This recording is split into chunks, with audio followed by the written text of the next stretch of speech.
Wednesday night rugby on Off the Ball. With Vodafone, official sponsors of the Irish rugby team. Team of us. Everyone in. Now then, as I'm sure you know by now, Racing will play Exeter in the Champions Cup final, 17th of October. Racing beat Saracens 19 points to 15 on Saturday at the La Défense Arena. And we have Simon Zebo with us. Good evening, good afternoon, hello. Hi, how are you? Very well, congratulations. Thanks very much, thank you. Celebrations afterwards looked really joyous. You know, it was a very, very, very sweet win. I'm sure, you know, winning the final is important and all that, but it looked like a big moment for the team. Yeah, it was. I think it was, it was a huge moment for the team to get back to the final. They'd been there, obviously, twice before, and it was particularly special for myself, making it my first appearance, I suppose, in the Champions Cup final. So, everybody was really happy and very excited to take on Exeter in a couple of weeks. Is that then a big night out for the team, or do restrictions and professionalism mean that all doesn't happen? Yeah, unfortunately it couldn't happen. Probably wouldn't be the time either, you know, because our schedule as a result of COVID means we're back in again next week and the week after, and then the final obviously after that. So no time just yet, but hopefully after a good performance in a couple of weeks we can celebrate then. So the chip kick for Vakatawa from Finn Russell, the moment that unlocks this game, I suppose, do you all know that's about to happen? No, that's just straight off the cuff from Finn and Virmi. And that's the beauty about it. That's why it's so hard to defend, because you don't have, I suppose, 4 or 5 other players herring after the ball as well. You know, we're actually in our general shape there, and it's just, two quality players executing a very important score for us. And were you jealous that he told Virmi and not you? I was actually waiting. Yeah, probably a little bit. No, I'm joking. I was expecting the ball out the back. I'd actually called for a little tunnel pass, but Virmi's, the way he was running onto the ball and his excitement with the call, I think catched Finn's eye. So it's probably better off that that happened that way. Well, it's interesting to hear that, because Brian O'Driscoll was on his Instagram the other day just doing a bit of analysis of that moment, and he was making a point similar to yourself. He was, he's pointing at maybe Elliot Daly, who was on the edge, that if a dink kick is coming, he might be the one that should drop back into the space. But because of the way you were all set up, it looked for all the world like this was an out-the-back play, and you were deeper, and it just looked like that. And he was wondering if anybody, aside from Vakatawa, knew what was coming. So that's the question answered. That's the joy of it, that Russell has the licence to do that and play it as he sees it. Yeah, I saw that as well, actually, from Drico. It was spot on. It was just a call from the two boys. But that's the way we play, it's if a call like that needs to go in, it's only one person needs to hear it, and the trust is there with all the players in the back line to execute that. So obviously our 10 has to have the capability to pull it off in a clutch moment like that. But it was a great play and nigh on impossible to defend, because it's just the one person calling it. So Elliot Daly in that situation is left in a tough spot. Well, so much of the talk under the Joe Schmidt era was animation. If you know the ball is not coming to you, you have to be animated and act like you do think it's coming to you. I mean, what better way to do that than just not tell you? So that's the magic of that. That was a tough second half. I mean, so Saracens come out after half-time, 9 unanswered points. It has all, it's feeling a little bit of Viva Stadium all over again from a Saracens point of view. And then much of that second half, you're under big scoreboard pressure as a team. What was that like? Yeah, I think the scoreboard was, it was probably putting a bit of pressure on us. But out there, we didn't feel under pressure. I think we always felt like we'd have 1 or 2 moments that we'd get really close, and we did. We probably had a try that could have been allowed. One of their players ripped the ball off of one of our guys and we dotted it down. Juan Nimov made a break Virmi made another break, and Juan tried to double clutch at it and pick it up again, and they were under the pump in that situation. Obviously we had the chip kick, but we always felt like we'd get back down there eventually. And chatting to Finn out there on the pitch, he wasn't worried at all. He was very cool. It was just literally, we never felt really under pressure, I think, of conceding a try too. That was another thing. We felt quite comfortable in the game. It was just they kept to their game plan, and the 3, 6, 9, 12, I suppose when they got to 6 points ahead and the time was winding down to the last 5 minutes, I suppose we felt a little bit more heat. But we still had confidence that we'd be able to pull something off, and thankfully we did. Yeah, they're not easy to play against for obvious reasons. Because I was, it's hard sometimes to know what the level of panic, for want of a better word, might be on the pitch. I remember around 53 minutes there was like almost a trick line-out play, and it didn't come off, and you're almost as an onlooker wondering, are they losing their heads here, or are they calmly just trying things and that's great? And it's difficult to know sometimes. Yeah, we were just, it was calmly trying things. We had our game plan, and we go into each game with not much on the menu, I suppose you'd call it. It would probably be 5 or 6 plays, and after that it would be just about getting into our general shape and executing what we see on the pitch. And I remember that line out.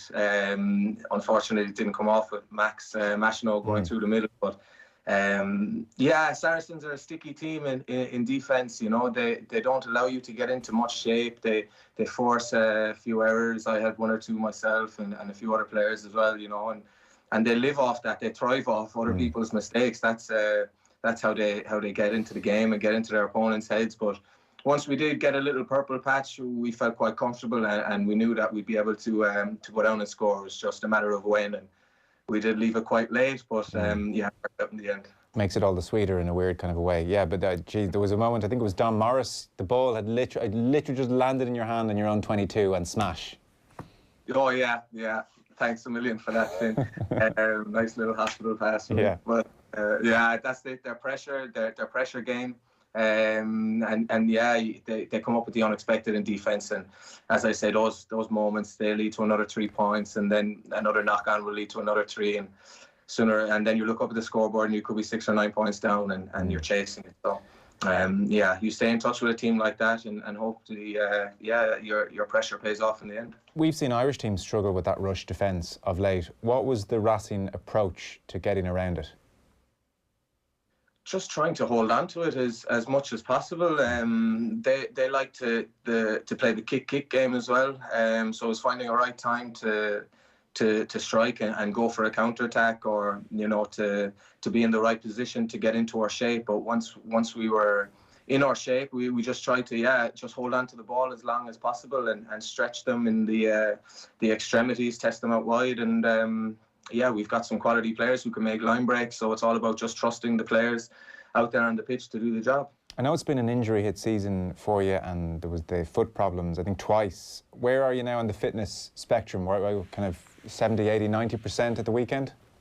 Yeah, I feel really good. I had quite a bit of time off, obviously, and I feel really fresh now at the moment.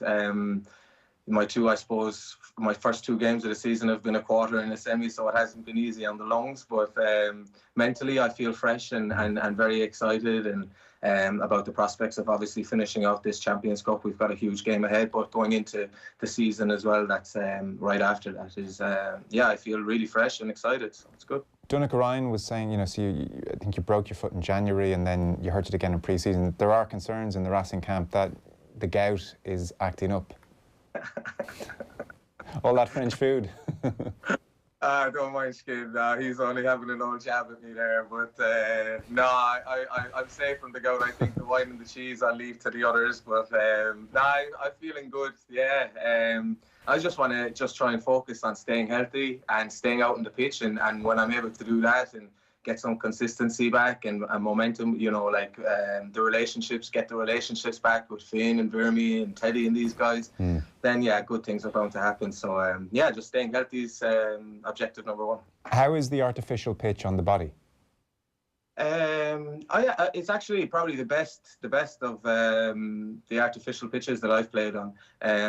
There's a couple of layers to it, so it's like a part of it's hybrid, natural glass and artificial 4G. So it's actually not too bad on the joints and the tendons and stuff. But my feet, they're probably the only issue, I suppose. But they've been good now of late, so hopefully it stays that way. Okay, your feet as in the broken foot injuries or more blisters? I had a couple of metatarsal issues. Okay. In the past, so I just have to manage it a little bit, but it doesn't hold me back in any shape or form come match day. But just like any other player would have certain niggles, one of mine would be my feet, and they're not the prettiest, but I have to keep them healthy. So Donnacha Ryan, he had some big moments on Saturday and seems to be incredibly highly thought of over there. How's he settled in? How would you're observing him, how is he mixing in with the group? Oh, he's huge for us. Yeah, Dunners is a huge character in the dressing room first and foremost, and on the pitch he's been incredible. Every time I've played with him, he's been incredible. And I'm not saying that to blow his trumpet or anything, but he's actually one of the first names down on the team sheet and has been consistently since I've been there anyway. And age doesn't seem to be a factor with him at all. He's bouncing off the ground, and his engine is as high as ever. He gets through an incredible amount of work, and he's an invaluable member of our team, and all the guys love him, and he's a great character. So hopefully he can sign on another year or two. It would be great. Yeah, I think, what is he 37 next birthday? I think so. I think so. 37, 27. He's at the moment. Yeah. I read that during the week. It's phenomenal stuff and seems to be doing really well. How's his French coming along? His French has improved a lot since my first year. He's doing really well. Yeah, he's well able to speak to the French guys and hold conversations with anybody. Actually, he's really, really good. Yeah, he'd be one of the best in the French class. I'm not in the French class anymore. I've graduated, thankfully. But he'd be definitely the best out of himself, Ian, and a few others. Yeah. What did you have to do to graduate from the French class? Is there a test that you pass, or does someone give you the okay? No, I just removed myself from the WhatsApp group. I'm done. Au revoir. Yeah. Time consuming, but yeah. How's the French across the family then? The kids must be flying. The kids are getting on very well. Yeah, they're in an all French school now, and they moved from a bilingual school last year. So now they are, they're improving. They're understanding a hell of a lot.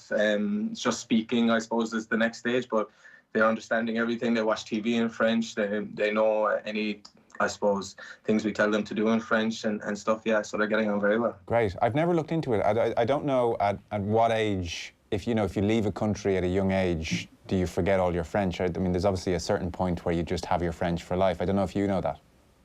I don't know that, no. But thankfully we have my father back at home who will speak French to them if we do decide to go back home one day to live in Ireland. So it's something I'd like to keep with them. I'd like to make sure they learn it fluently and stays with them. So that wasn't a sneaky way of me asking about you about your future, by the way. I was genuinely just wondering.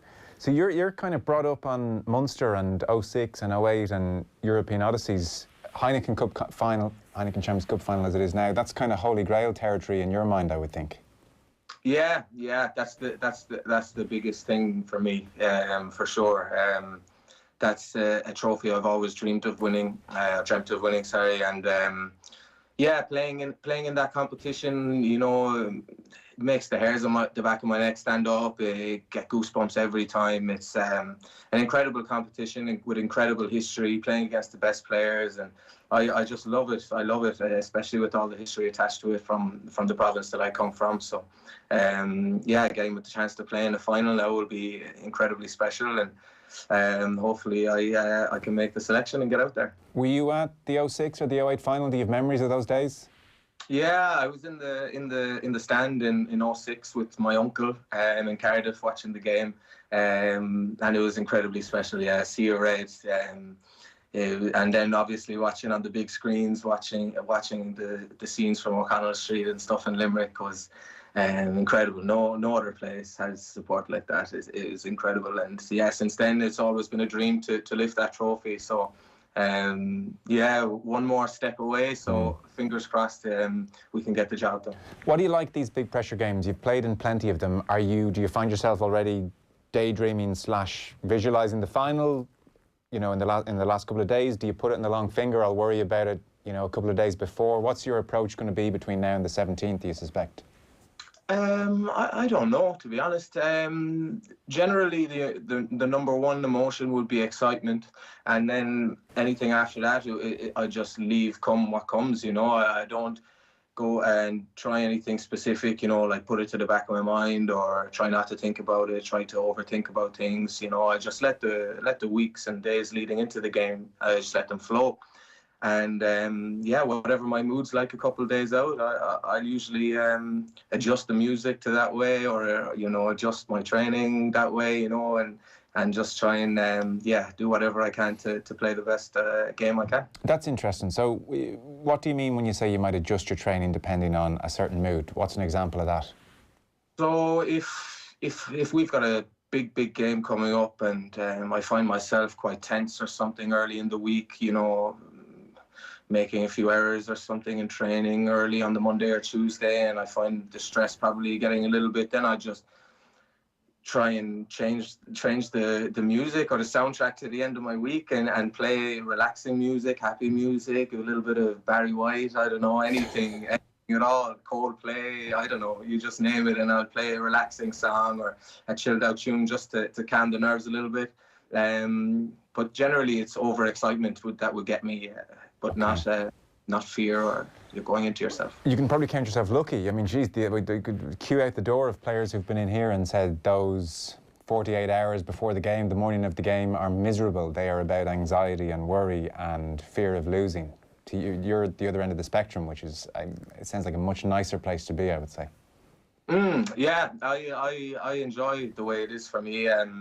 I've been up close and personal with a few players who would be at the opposite side, as you said. O'Gara, for instance, I mean, you'd have played with him. He hates the morning of a match, or hated. Yeah, he'd get fierce stressed and things like that. And I suppose it's probably tailored to his position as well, being an out half and having all that responsibility on each individual kick and etc. I suppose it does affect others differently, and personality would be a huge part of that too. And I'm happy with where I'd be at with my pre-game routines and things like that. It's just very relaxed, because generally I get very excited, and just trying to chill out is the goal. Okay, so if we hear the Barry White on in the days before the final, that's you trying to chill out. It's not the romance. No, Barry White, Andrea Bocelli, there's loads. Okay. Well, listen, get on to Instagram, give us your pre-final playlist in the coming days.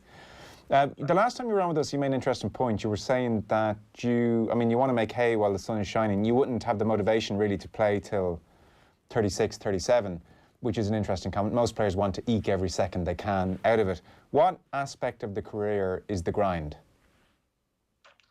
The grind, I think, it changes. It changes all the time. I suppose sometimes you'll be coming home and your body's in bits after 4 or 5 games on the bounce. Sometimes it's pre-season. Sometimes it's the winter months when you're going training in the rain all the time, and your motivation could be low for family reasons, whatever reason, So sometimes your emotions would ebb and flow, and you change from time to time. But playing till 36, 37 wouldn't really appeal to me too much. I'd like to continue playing while I'm enjoying it, and while I'm playing somewhat near my best anyway. I don't want to fall off the edge of the cliff completely and just continue playing just for the sake of it.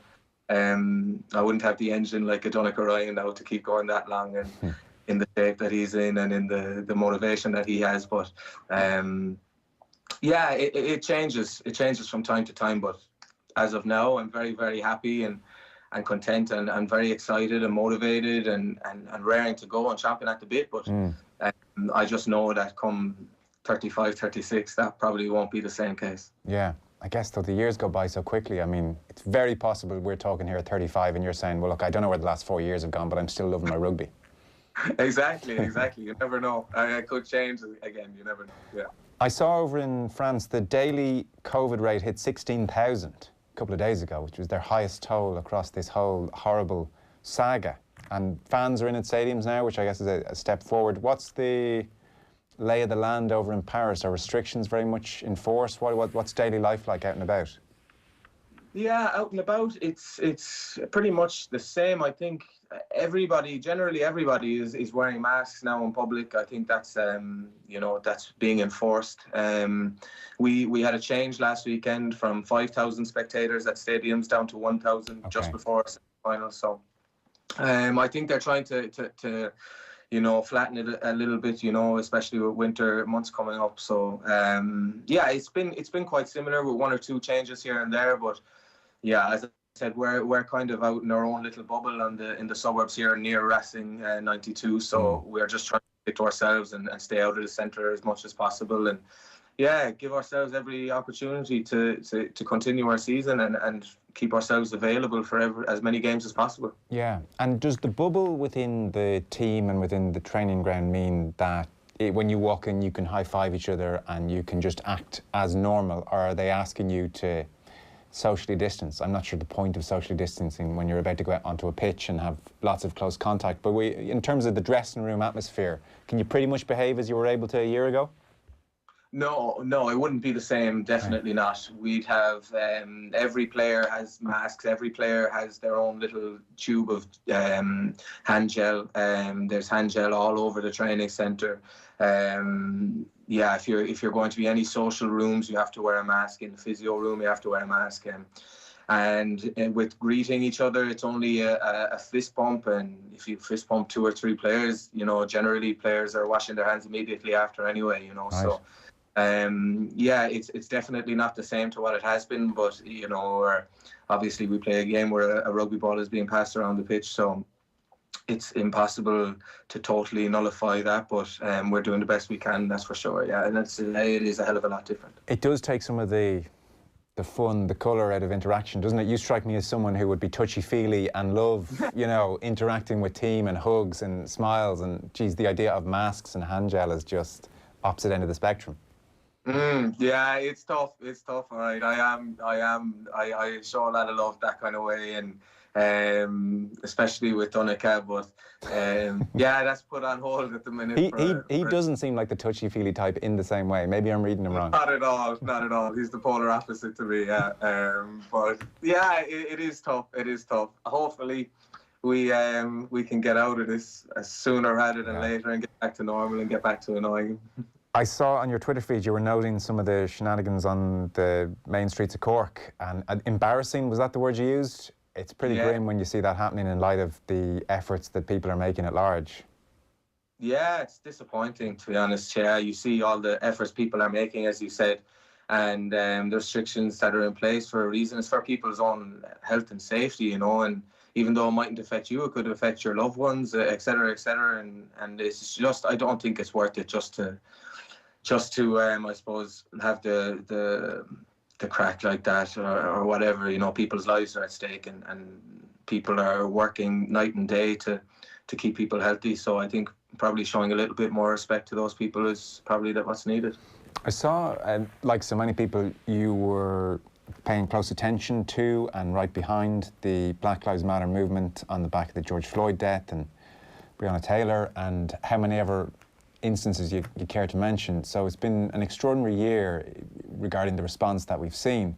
I'm curious, closer to home, it's also been charged, and things emerged around that time. We had the Black Irish community coming forward telling their stories. There was a video of a black teenager, I think it was in Galway, having the N-word repeatedly thrown at her. There was that video of a Chinese woman being pushed into the Royal Canal. All this stuff was going on here.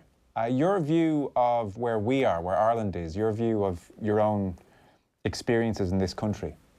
Shocking, yeah. I've had some shocking experiences all the way up through school, sport, as an adult, in family life, any area you name it. I've had instances of racism thrown at me, and other people I know and family members, etc. So. I don't know. What's an example of that, Simon? My father being abused at petrol stations while I'm in the car as a kid, on the hurling GA pitches, every second game, every third game. A shout from the sideline or from fellow players? Other players, sidelines, you name it, yeah. Socially, at bars, nightlife, growing up in Cork, as a teenager, hanging around Cork, everywhere. Yeah, it's literally everywhere. Right. Yeah, there's not a place where it hasn't happened, unfortunately. And are we talking, I don't know, a sly kind of under your breath comment, or are we talking the N-word? Are we talking like overt, horrible racism? Both, yeah, Right. yeah. From sly and little nasty comments to yeah, the worst things that you could hear come out of somebody's mouth, I suppose. So yeah, it's not just Ireland though. It's unfortunately it's everywhere, as you can see in social media. It's a culture thing that needs to change, and yeah, it's very sad, and yeah, it's just it's annoying because it's such a stupid mentality and mindset that it's so backwards, and that's probably the most frustrating thing about it. But yeah, we try and rise above it, I suppose. What effect did it have on you as a kid? Not too much. Yeah, well, not too much. I wouldn't say that, but at the beginning, I suppose it probably affected me a little bit more when I didn't understand a little bit, and the older I got, I became a little bit more bulletproof to it. But yeah, it'll always kind of annoy you or affect you. It's just yeah, it didn't make me go into my shell, thankfully, or anything like that. But I can't speak for others, you know, and there's plenty of other people who would be more seriously affected by it. So yeah, it's very serious, and I don't know what needs to change to combat it, but we're a long way away anyway, where we come from, to be saying it's all good, you know. So yeah, and a bit of complacency can sometimes set in, maybe, you know. And I didn't realise that was your experience. A very difficult one for your father to try and explain to you when you're growing up, you know, when you're saying, what's all this about? Yeah, very strange. Plenty of one-on-one chats, plenty of sit-downs and explanations attempted, but yeah, it is what it is. You just try and rise above it, and that's what I've been taught since I'm young, that these people are ignorant, they're uneducated, and you know, you're better than them, so just rise above it and don't react, and that's the way you can I suppose deflate their balloon, or I don't know how to put it, but just take the sting out of their yeah, exactly. Did you ever feel there was a value in confronting someone, or did you try and turn the other cheek, let it go? I've got red carded a couple of times in a few GAA matches, to be fair. Yeah, certain things have happened, but I suppose that was more towards my youth and inexperience at handling these kind of situations. So yeah, now it hasn't happened in a while. I can't remember the last time it's happened, so, or something of that nature has happened. So yeah, I don't know how I'd react now. It's different when you have children and you're 30 years of age to when you're a 16-year-old boy, you know, full of you know, X, Y, and Z. So yeah, just try and stay away from those people, and try and stay out of being put into a situation like that. That's where I suppose my experience would have led me to now. Right. Okay. So what have we got? 17th of October, just over 2 and a bit weeks till final time. Are top 14? Is that coming thick and fast over the next while? Will you be playing much, or is it rest and focus on one game? How does all this work? No, we play Rogers La Rochelle this weekend down in La Rochelle. A nice fixture. It's due to be raining, unfortunately, but yeah, still excited to get out there. It would be lovely. It would be lovely to thrash Rogers La Rochelle in particular. It would be, yes, it would be. But I don't want to give them any ammunition now. No. I said that, not you. I said that. Yeah. No, it would be great. It would be great to get a result, because we've had a great start to the season. We're undefeated at the moment. You know, we've only played a handful of games, but you know, the confidence is high, the momentum is up there, and yeah, things are going well. So we'll hopefully go down there and put on a good performance and get, which will be a very hard-earned win. Great. Could you see yourself living in France long term when rugby is all done? You seem to really love it over there. I could, yeah. You never know. I have a lot of family over here and close friends, very close friends now, having spent nearly 3 years over here. So, yeah, we love. My family loves the culture, loves the lifestyle over here, and we feel very settled. So it's been great, and you know, long term. My fiance comes from Spain, so the climate definitely helps. So yeah, we'll see what happens. Okay, very good. Well, listen, I've kept you more than long enough. Thanks so much for your time. Again, congrats on the semi-final win, and well, the very, very best of luck on the 17th. Hope it goes well for you. Thanks so much, Simon. Thank you, very much appreciated. Thanks, Joe. Wednesday Night Rugby on Off the Ball. With Vodafone, official sponsors of the Irish rugby team.